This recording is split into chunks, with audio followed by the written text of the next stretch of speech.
Hey, everybody. Welcome back to Taboo Talk with Sarah, the podcast that breaks the silence, fosters hope, and talks about the tough stuff so you never feel alone. If you're new here, I'm your host, Sarah Jordan Ross. I'm a wife, I'm a mum, I was a remedial massage therapist for 25 years, I'm a wellness coach, speaker, and I think we need to talk about a whole lot more than we talk about. So today's guest is Margot Grant Witz. Margot is the Vice President of Elizabeth Grant Skincare, a third-generation family business. Founded by her grandmother, she leads global brand strategy, product development and partnerships. The product development side interests me because I'm a bit of a science geek. But what interested me most wasn't the business. It was the conversation Margot's encouraging around confidence, identity, visibility, aging, and what it means to define success on our own terms. So today's conversation isn't really about skincare, although we will talk about that. It's about us. It's about the stories we tell ourselves when we look in the mirror. It's about confidence, identity, self-worth, and learning to feel at home in our own skin. And for some of us, that's not always easy. Margot, welcome to Taboo Talk. I'm so glad to have you here. I'm so honored and privileged to be here. Thank you so much for having me. So let's start with something simple. When you hear the phrase feeling comfortable in your own skin, what's it mean to you? I think our whole lives, and I'll always pepper this for women, and I know men can feel this way and some men do feel this way, but I know most women feel this way, that we're always told something's not quite enough about us. We're either not tall enough, not short enough, not slim enough, not plump enough, not this enough, not that enough. And we're always not enough. So even if we look in the mirror and we go, I like what we see, we always have that little voice going, well, what about this? This could be better. And is my hair too long? Do I look tired? Do I look good in this outfit?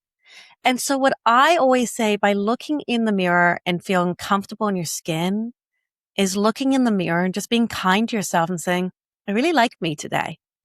Something might not be the best. Our hair could be out of place. We could be in a size of a pair of pants that maybe we would like to change, but it's being able to be grateful for who's looking back at us and all the kindness and love we've shared along the way with each other.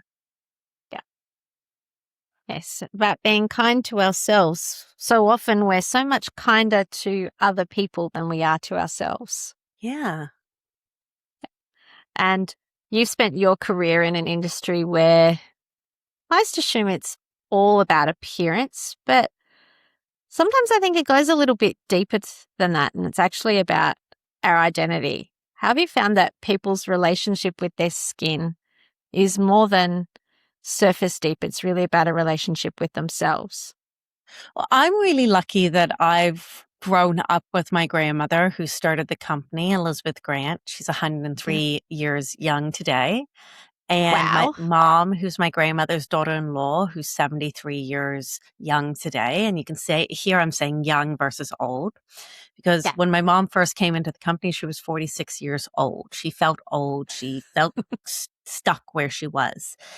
And I had two incredible women on two totally different personalities and paths and interactions with their own confidence who always said, if we're not kind to ourselves, who's going to be kind to us? And how can we change the narrative around the aging process to feel more comfortable and more empowered and to help understand that aging is a blessing? It's not something that everyone is afforded. And if we're able to complain about aging, think about the opposite. If you can't complain, that means you're not here to experience it. So for me, although we're in an industry and the majority of the industry wants to keep you almost in a time capsule, your 20s. This is what you have to look like. We're in a time that my mom and my grandmother and I are your cheerleaders of the aging journey. We're customers too. We're 3 generations of women. And I always joke, I can't look at my grandma and be like, Grams, you don't get it. you don't understand aging. She's like, I'm 103. Of course I understand it, right? And I can't look at my mom, who was like an avid sun worshiper in South Africa with the baby oil and the tin foil and no SPF, and be like, you don't get it. You don't understand sun damage. And there's a point that's there's a point that's nice that we come from lived experiences together, Yeah. that we like to help to make other women feel great in who they are at every age and every stage. Love that. Yes. And yes, you could definitely not tell your mother that she doesn't get skin damage and sun damage, because she's from, purely by the age that she is and that she's South African. And I was laughing because I'm Australian, and the generation before me, I may be part of the slip, slop, slap generation, but my sisters were not, because they're a little bit older than me. And it used to be that the thing was, you'd lather yourself up in baby oil or reef tan or something like that, and go you with the hadn't sun. done your job if you weren't burnt. No, and I used to go with the sun. Like if the shadow was directly behind me, I was in the good alignment. So I get it. Yeah. It's only now at 50 and beyond that we're starting to pay the price for that. But and I am very grateful that that is no longer so much the case. It's always one of those things that I think, the conversation is hindsight's 2020. Yeah. But in that moment, you're sitting there in the sun and you feel great, and nothing is going to happen in that moment. And I think who we are as a brand and as a family is we want everyone to live in their moments that are just making them feel so great. Because that's what life's about. It's for living. It's for enjoying. Yeah. My grandmother always said, sorry. I was going to say, my grandmother always says, you're not going to get out alive. Nobody likes the misery. So, and my favorite thing is someone will come up to me and be like, Margot, how are you? And I'm like, I'm great, except for all the stuff that is not so great that you don't want to hear, that you're also dealing with yourself. But otherwise, we're fantastic. And everyone chuckles because it's true. We all have the pile that we can whip out to be like, this happened and this happened and this happened. But no one wants to hear it. Yeah.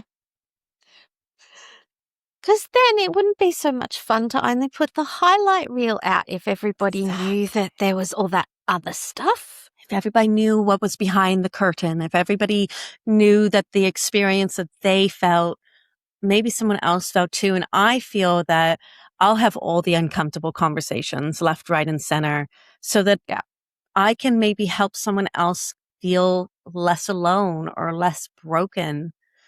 Because we keep so much inside of us, and women specifically, we keep a lot inside of us because we wear so many hats, and we can't drop a ball of a hat. If you're a mom, if you're a friend, if you're a wife, if you're a professional, you can't drop the facade.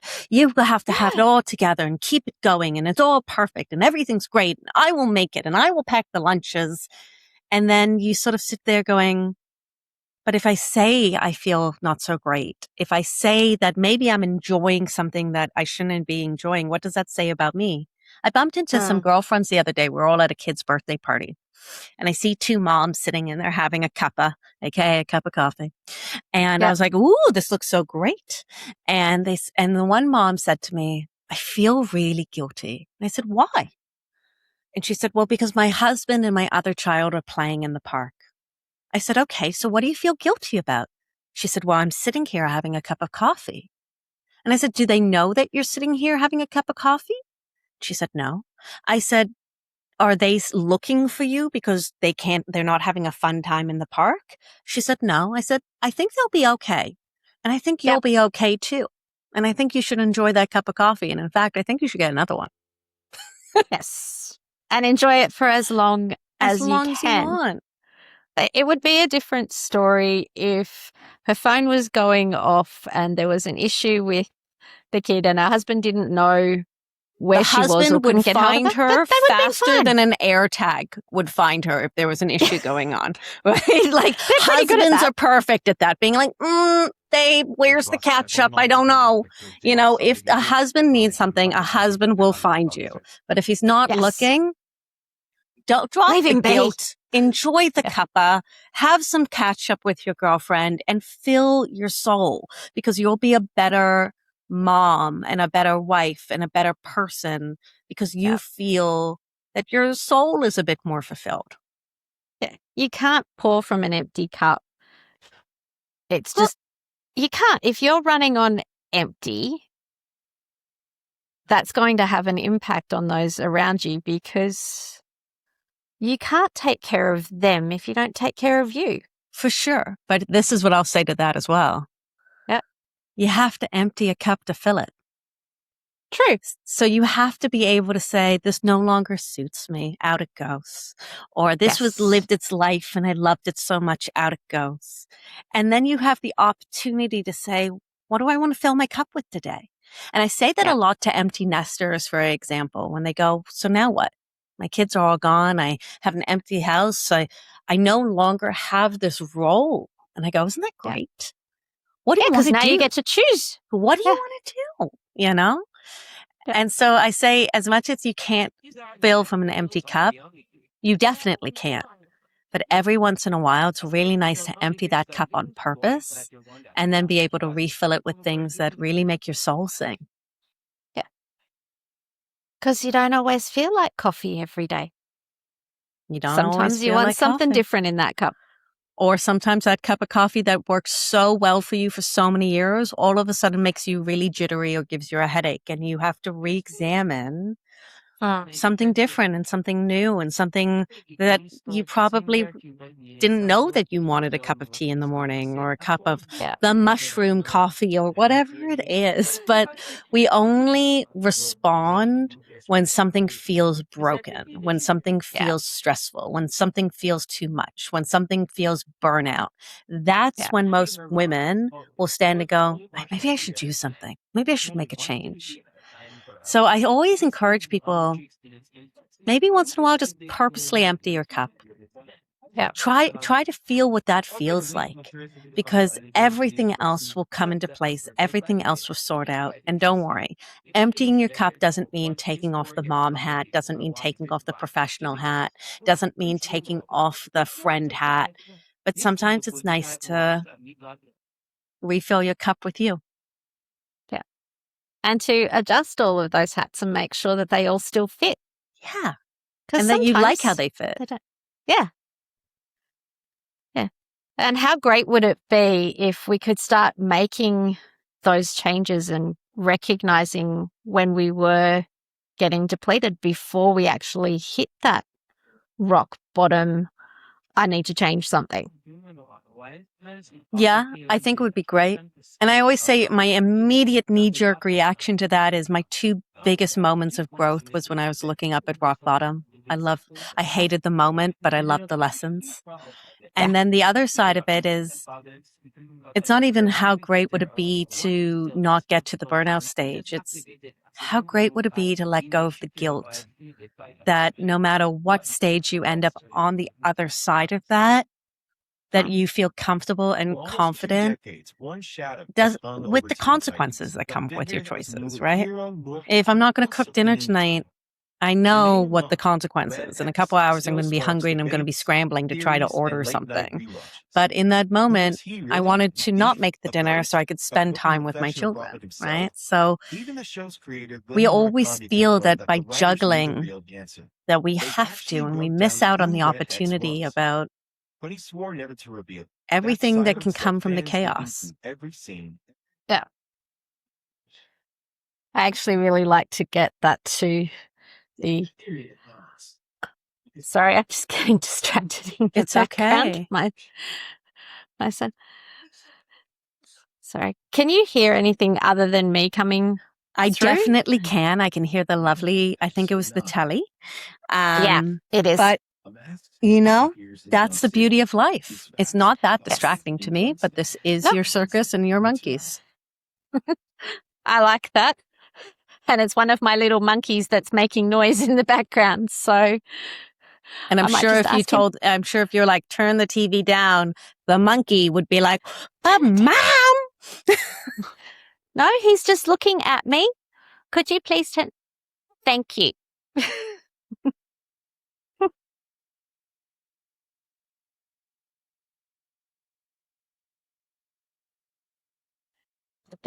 This new microphone of mine picks up everything.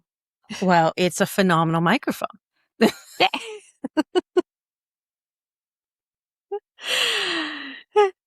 And not sure where we were, but it was we were at letting go of the guilt that we sometimes always hold about not making a choice or making the wrong choice. And I think when we absolve ourselves of understanding we're not perfect, we're gonna make mistakes, we can't carry it all. Like I've always said for quite some time, a lot of people say it takes a village to raise a child. And I think in a way, yes, that's true. But I think mostly it takes a woman it takes a village to raise a woman. Women I would agree with that. Need other women to say, did this happen to you? Can you help me with this? Can you babysit my kid? Was your child struggling? What are you feeding your kid? Because my kid doesn't eat. And I think in those nuances, that's the village we all need. Yes. Because we were never designed to do life alone. We were meant to do it as a village, in community. We were meant to lean on each other and help and support each other. Where along the line did we get the idea that one person has to have all the answers for everything? I think it was the power suit. I think once a woman put on a suit in the 80s for the power suit, you had to play the part, right? And there's the famous analogy of you're in a road trip with your husband and you know you're lost and you're like, let's just pull over and ask for directions. And the whole running joke for decades, and I'm sure it's changed today, but for decades was like, no, I'm good. We'll figure it out, right?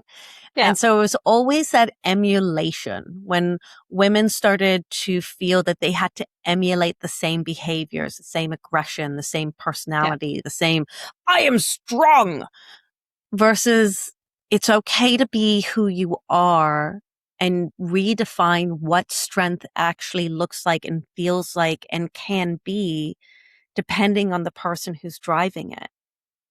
Yeah. Because somewhere along the line, we started seeing that vulnerability or admitting that we needed help as being a weakness, where it's not. It can be a strength. It can be, but that's not profitable in the land of psychology and psychoanalytics, right? So also when that came up, that vulnerability was, how does that make you feel? And you're sitting there going, I don't feel that bad. They're like, are you sure? And you're like, wait, do I?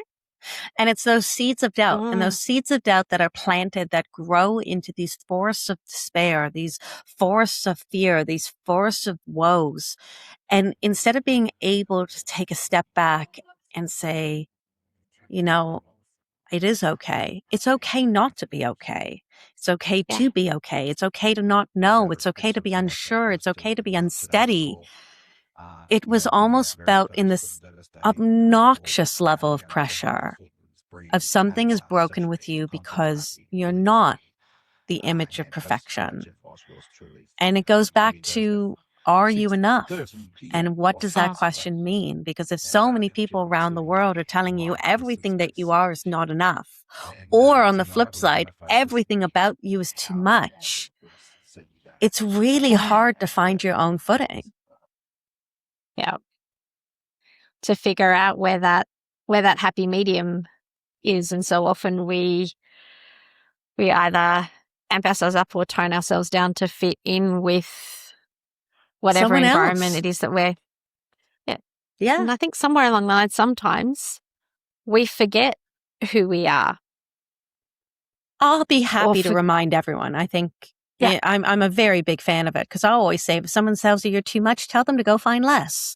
Just toodaloo, you're not my friend. Or, what do you bring to the table? Darling, I am the table. Like there wouldn't be people sitting around the table without a wonderful woman, So exactly. It's one of those things of, And I believe in God and I believe in spirituality, and God didn't put anybody here on the place of this wonderful spinning rock to be anything but themselves. And all That's of your it. wonderful nuances, the small ones, the big ones, the little idiosyncrasies, anything that you could be feeling uncomfortable with or not confident with, someone else is looking at you going, gosh, I wish I was more like her. I wish I was as strong as her, as tall as her, as loud as her, as confident as her. I wish I could cook as well as her. I wish I was funny. I wish people like stood up when they saw. There's always someone looking, being like, I wish I was like her. And we're so blinded by our own insecurities. And also in that same moment, looking at the person who's looking at us. And you're probably thinking, I wish I was more like her too. That's what I was going to say. It's quite possibly that woman that you're looking at saying, I wish I was more like her, is standing there saying, I wish I was more like her. Yeah. And when we sort of drop that armor and this discomfort and we say hello, we find that all out in this beautiful opportunity that connects us, and that vulnerability that were our insecurities. We realize we're not alone in them. Now, your insecurity might not line up with somebody else's, and your vibe might not attract that tribe. And that's fine. That's okay. But there's always a tribe for your incredible magnetic vibe. Yeah. And each and every one of us is made, well, I believe each and every one of us is made to fill a purpose that only we can. Yeah. To bring a particular gift to the world. And the world needs for us to share that, whatever it happens to be, and to do it wholeheartedly and not with pretending that we're any more or less than what we are. Well, the problem is with social media is at once, unless you put something out, sometimes no one puts anything out. I always joke, my husband does nothing on social media and I do everything on social media. And like, our joke is our anniversary and my birthday, I like sort of expect like a collage of me being like, I love my wife. Happy birthday to my wife. And he's like, why do I have to do? He's like, why do I have to do that? I'm like, I don't know, but everyone else does. And I feel like people know we're married. But strangers on the internet need to know we're married too. People I don't know need to know how much you love me. And we're all just a sucker for it. We're all just a sucker to be invited to the birthday party. We're all just a sucker to have someone say, do you want to be friends? We're all just looking to belong. That's it. And we're searching for that belonging. And I know Brené Brown wrote once that belonging and fitting in are not the same thing. Not at all. You weren't born to fit in.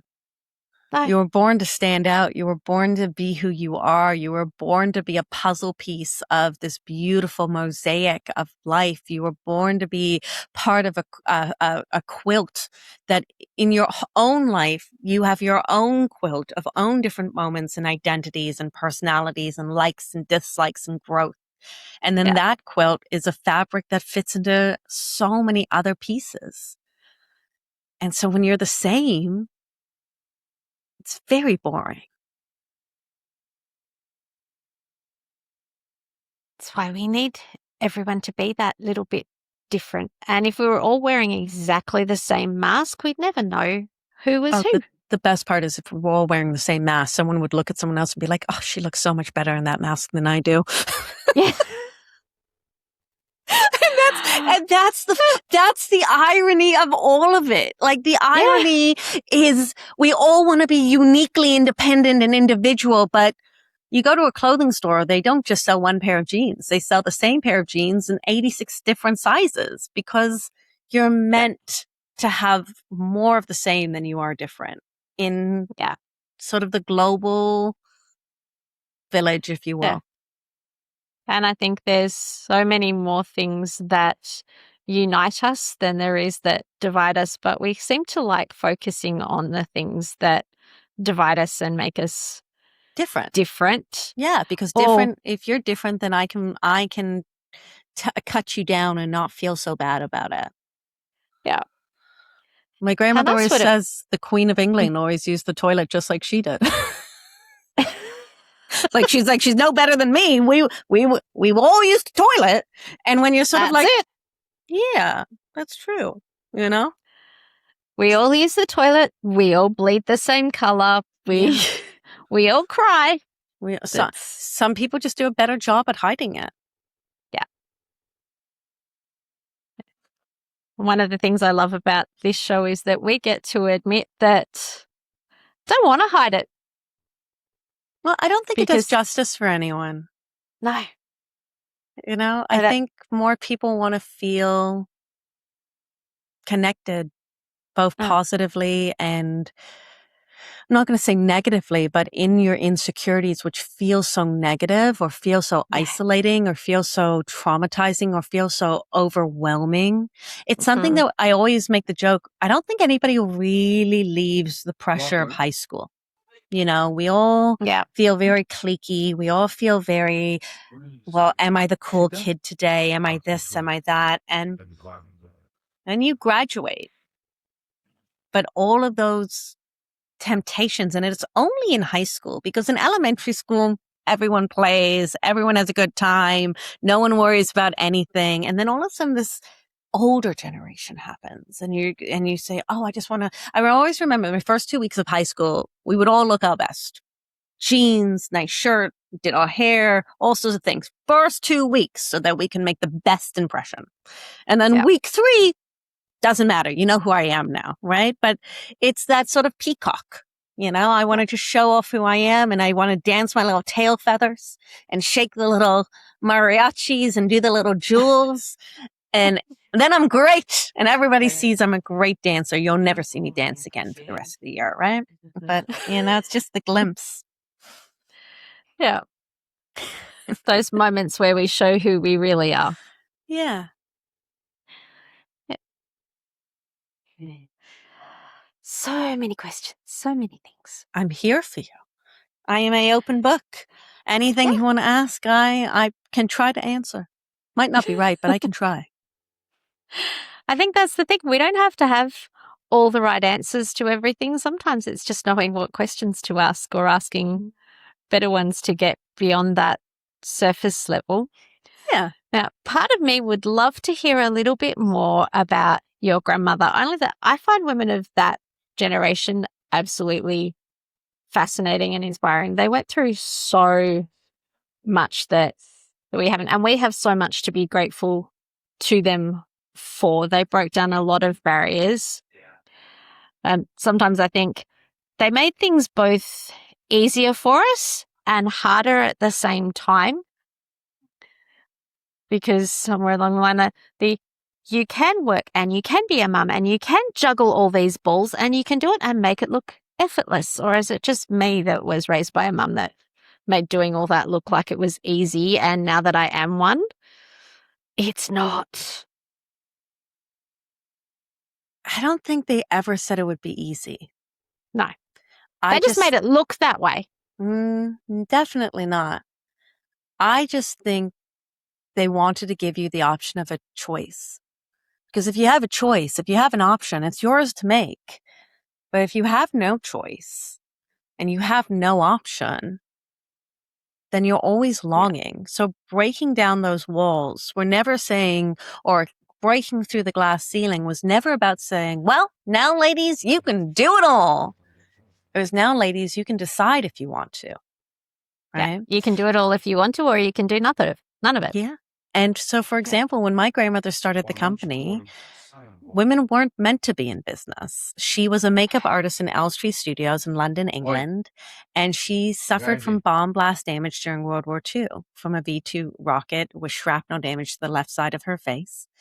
And all she wanted to do was go back to work. And all she wanted to do was look in the mirror and love what she saw.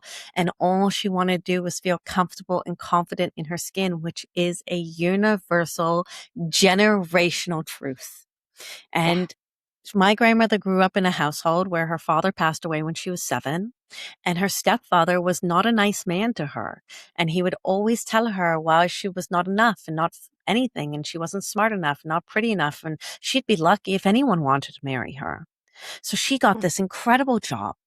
And she was stunning. She was like whiplash stunning. She still is, but she always used to tell me all the stories. And she felt very good. And when she had that bomb blast damage, it wasn't the sense of physically she was changed, because physically she was changed, but emotionally and internally, that brass ring that she was just about to get was completely ripped away from her. Because she felt, how could I go back to work and make other people feel beautiful if I don't look beautiful?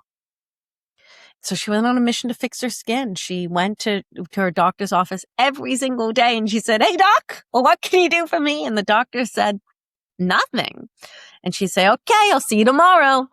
And she would go around tea time and she walked in and the doctor actually said, "Listen, Lizzie, I got to go actually deal with a patient. I'll be back." And my grandmother, whose father passed away, she always believed was her guardian angel. She always said there was never a Vogue magazine in the doctor's office. And she sold books, medical journals. And what do you do when you're bored? You look. Well, I look. I'm curious, right? She opened up the book just randomly to her page and it said war wounds. And she said, "Wait a second. I have a war wound." So she scribbled down the word and she put it in her pocket. And then at that moment, the doctor came, closed the book and said, "Those words really too big for you. You wouldn't really understand. Come, let's have tea." And so the next day she went to her friend who was a chemist and she said, "Do you know what this is?" And he said, "Of course I do. It's a substance that they use on the front lines of the war on soldiers who have been injured in the war on the way to the hospital to minimize damage."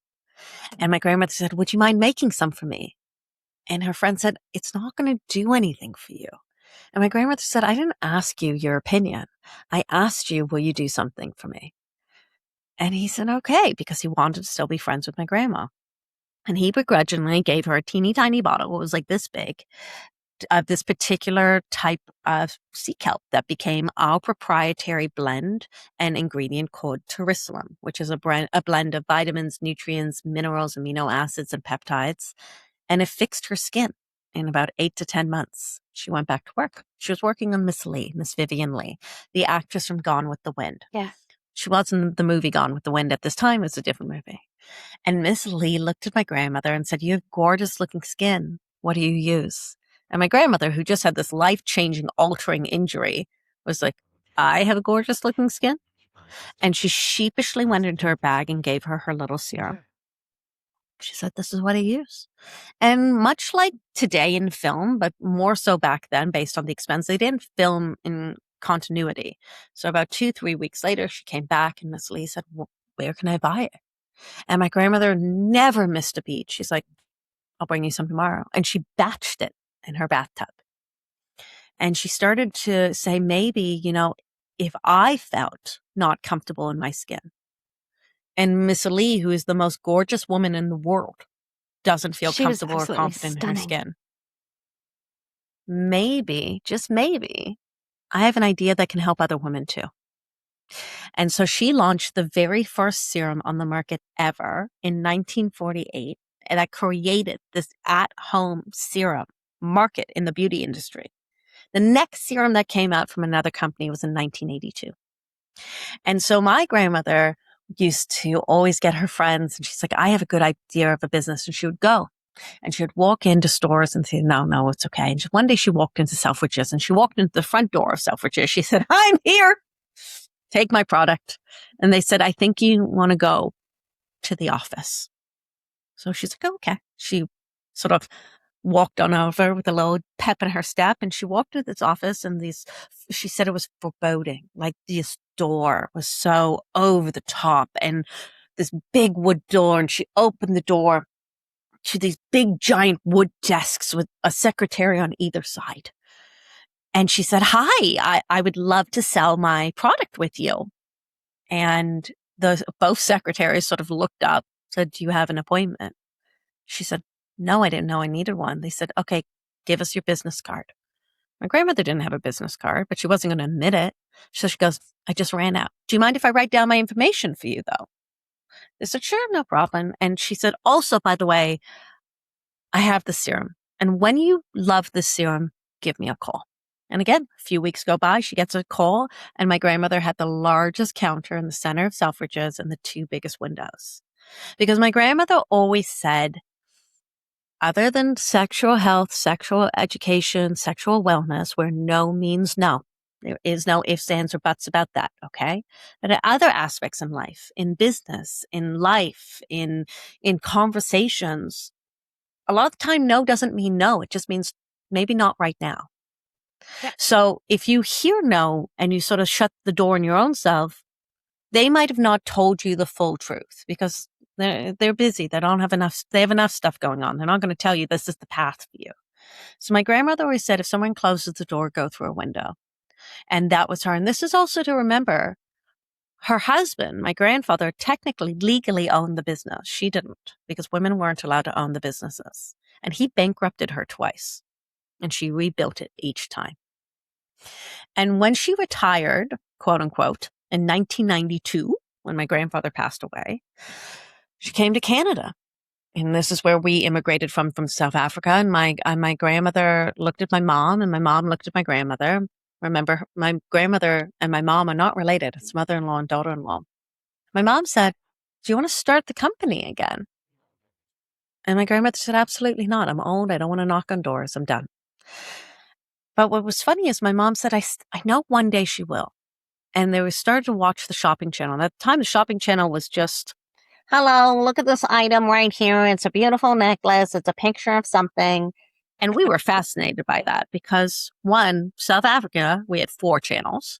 And 2, no one was coming to our door to deliver anything. So the fact that there were multiple channels and you could buy things and they come to, fascinating to us. And all of a sudden, one day, it went from stale, hi everyone, this is a wonderful photo, we love you so much, this is a great necklace, you should buy it, to real people. And my grandmother and mother sort of called each other, their phones canceled each other out because they're like, there are people. We should try this. Yeah. And my mom said, okay, I'm going to go get a loan. This was in 1998 because we relaunched in 1999.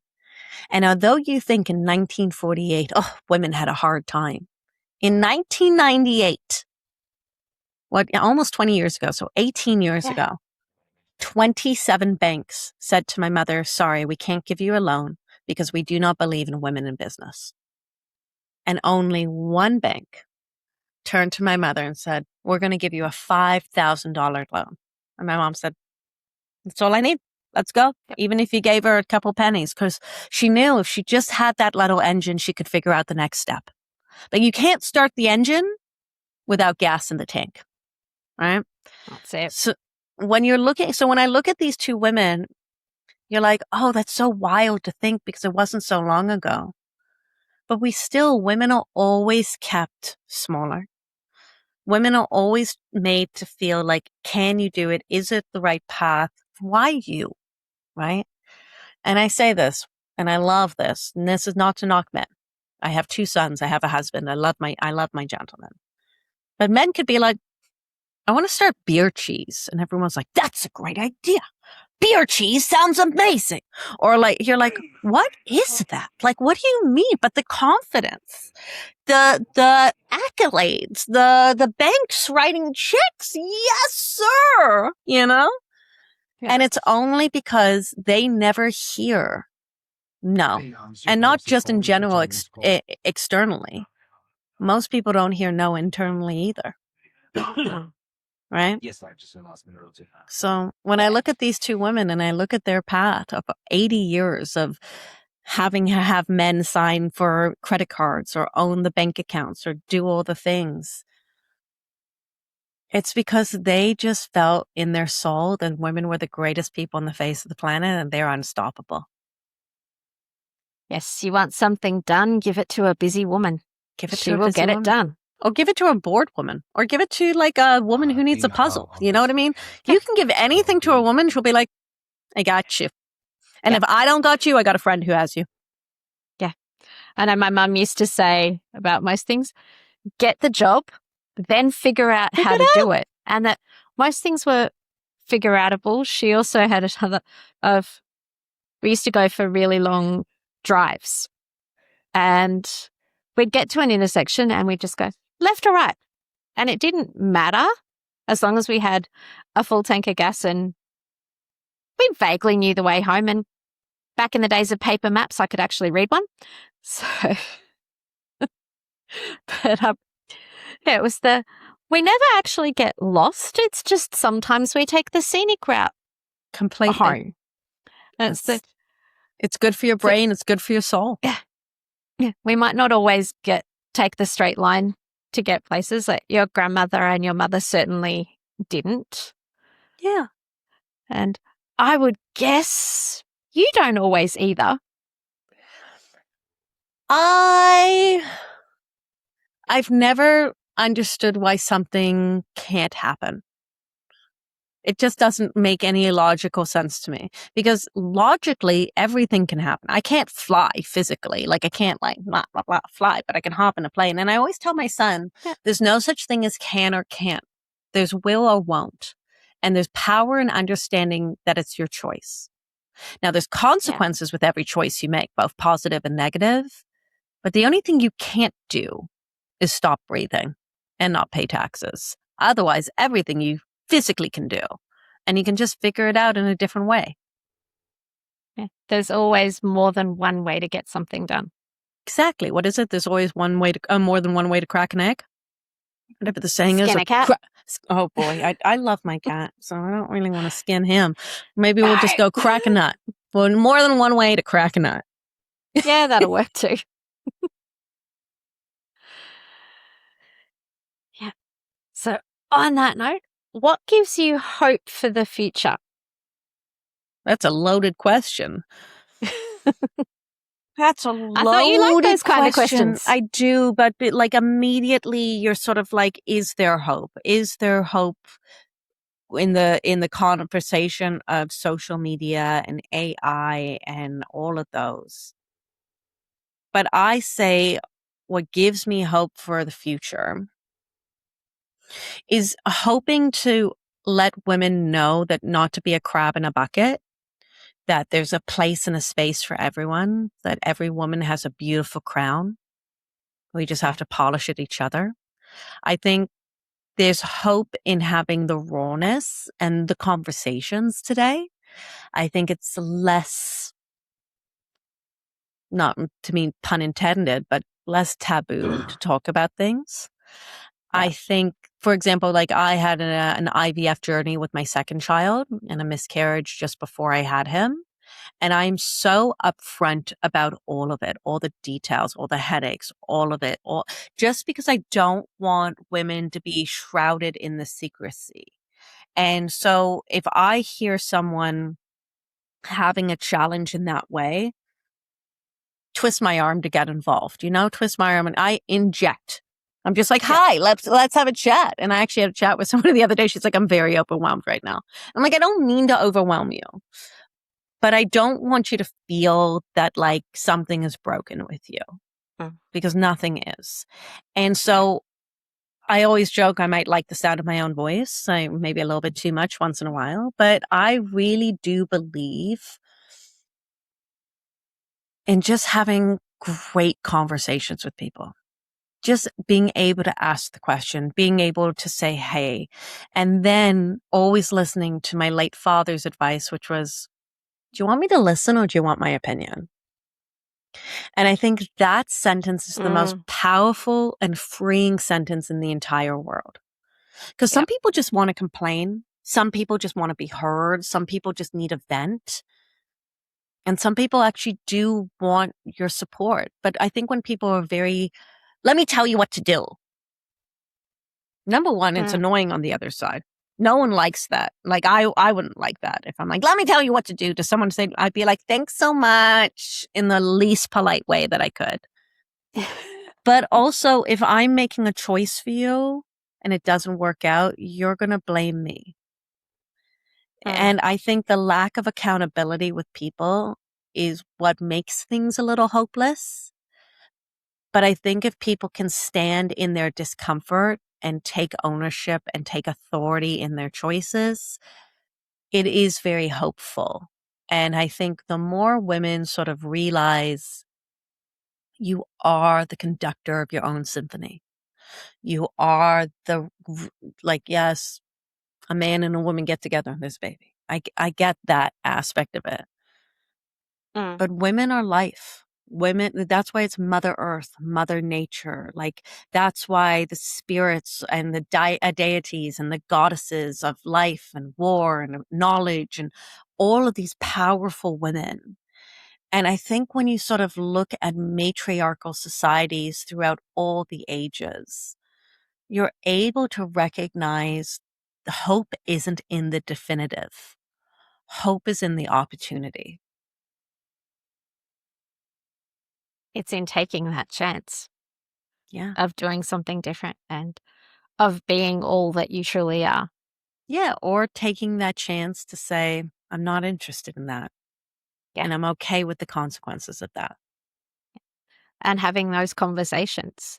Yeah. Like I said, for people to realize that they're not alone in their struggles. Yeah. And like you, I interject into that conversation sometimes too. In the It's well, not a sometimes with me. It's all the time. It's all the one time. in 4 pregnancies ends in either a miscarriage or a stillbirth. Yeah. That's an awful lot of women who've been through that experience, Yeah. and not talking about it doesn't make it better. Doesn't make it better. But also, for example, to say, do you know that 80% of miscarriages are based on sperm fragmentation, based on the male sperm? And no one says that. I mean, if you told women, by the way, just so you know, nothing is broken with your insides. It was actually your partner, but they didn't do the motility test. They didn't do the fragmentation test. They didn't stop wearing tight boxers and riding bikes and sitting in hot tubs, right? Has nothing to do, right? And so I think when you sort of give the actual scientific data, and it's even crazier to me that all science and all medicine and all biology is studied on male blood, for example, or the seatbelt safety dummies are all male weights and male sizes. Heart attacks are men as well. And they're a leading cause of death for women. But all of the totally studies have been done on men, and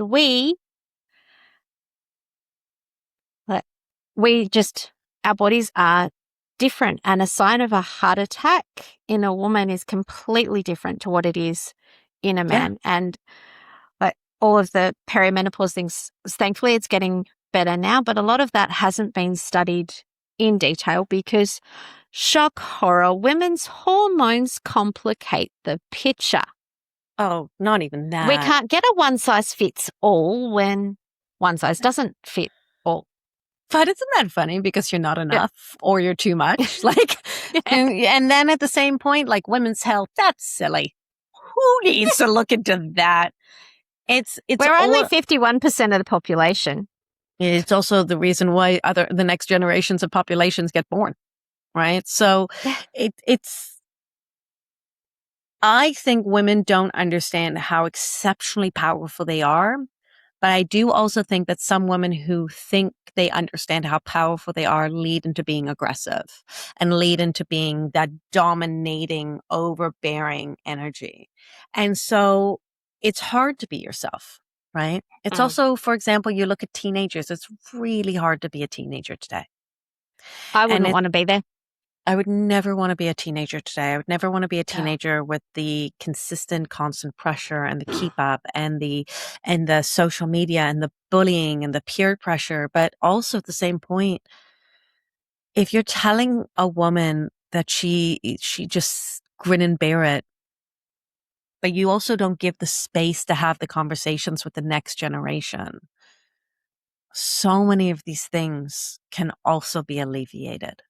So many of these aspects about bullying can also be alleviated because quite often when you're talking about the bully mentality, you're like, they're just a mean kid. Versus asking, why are you doing this? Like, why are you being mean to me? What about me makes you do this? And it's so much more of what's lacking and what's longing than what's different. And I'll always say one of your best friends, your complete best friend in the entire world was once a stranger you said hello to. I feel the same way with difficult situations and bullies and mean people. It's are you okay? You know, like, can we just like strip aside this? Like, I know what you're doing to me, and I'm like, it's not nice, but like, are you okay? You know? Because that kind of meanness, it has to come from somewhere. And I know for me, it's like, if somebody is doing that, have they been on the receiving end of 100% similar they have. treatment? Are they okay? Is there something going on with them that if you addressed that, then the troubling behavior, the bullying would most likely stop because it's not filling a need anymore. Yeah. I always say, if you can't change something in 30 seconds, don't mention it. And, you know, my job as a mom is to raise great humans.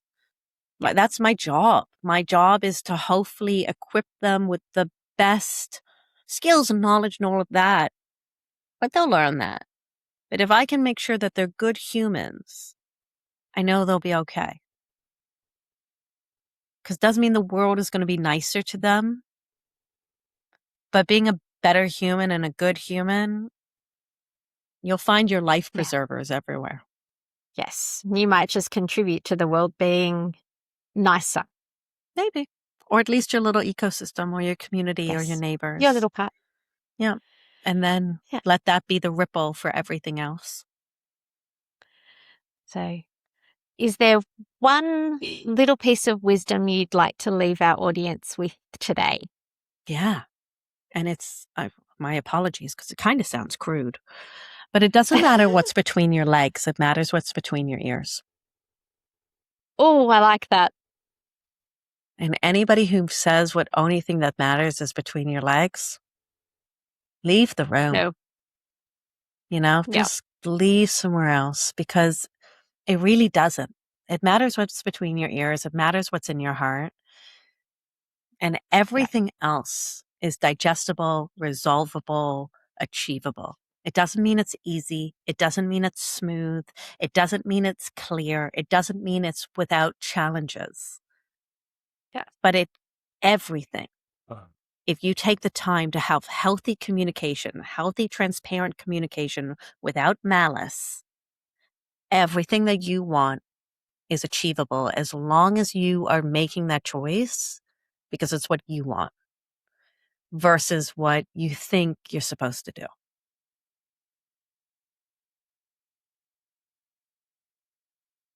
And that is a wonderful note for us to end on. But I do have one last little question for you. I love it. Partly because I've so enjoyed this conversation. If anyone listening wanted to get in touch with you or know more about you, what's the best way for them to do that?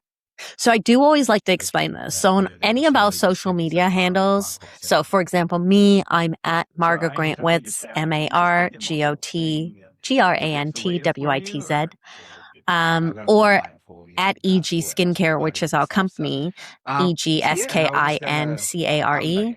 We don't outsource overseas. So when you're messaging us, it's us. And so I always say we are an open book. You can talk to us. We're here. We talk to everyone. We love our community. And when I say our community, I mean like, yes, I have people who I sell skincare to, and I have for 80 years and counting, myself 20 years and counting, TV 28 years and counting. But I know everybody on the other end. I know my Betty McLean and her husband and their son Roy.